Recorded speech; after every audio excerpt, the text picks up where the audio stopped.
যারা দলের বদনামি করতেছে, আপনি বলেন বিএনপির অনেকের সমালোচনা করতেছেন, যারা আজকে বিএনপির নামে কলঙ্ক করতেছে, বিভিন্ন জায়গায় আপনার চাঁদাবাজি করে, এরা সবাই আওয়ামী লীগের প্রেতাত্মা।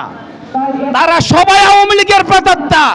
বাংলাদেশ জাতীয়তাবাদী দল বিএনপির নেতাকর্মীরা কখনো সন্ত্রাস চাঁদাবাজি করতে জানতো না। আপনার লবিং করে বিএনপি আলারা চাকরি নেওয়া শিখে নাই কখনো। এইগুলা আপনার যেগুলা চাঁদাবাজি করতেছে বিভিন্ন জায়গায় বখাটেরা, এগুলা সবাই আওয়ামী লীগের থেকে এসেছে। আওয়ামী লীগের নাম বিক্রি করে আপনার আজকে নিরপেক্ষ রূপ ধারণ করে এই বখাটেরা বিভিন্ন জায়গায় জায়গায় চাঁদাবাজি করতেছে, বিভিন্ন জায়গায় জায়গায় আজকে সচিবালয়ের মতন জায়গায় আগুন সন্ত্রাস করতেছে।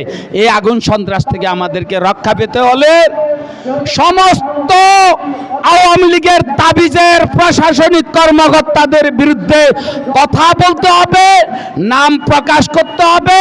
প্রত্যেকটা থানায়, ইউনিয়ন, পাড়া, মহল্লায় যারা সন্ত্রাস, চাঁদাবাজি, অগ্নিসংযোগ করতেছে আওয়ামী লীগের এই গুন্ডা পান্ডারা, তাদের এই জঙ্গিদের বিরুদ্ধে নাম ধরে ধরে আপনার পেপার পত্রিকায় লিখতে হবে এবং তাদেরকে প্রতিহত না করলে আমাদের কপালে দুঃখ আছে।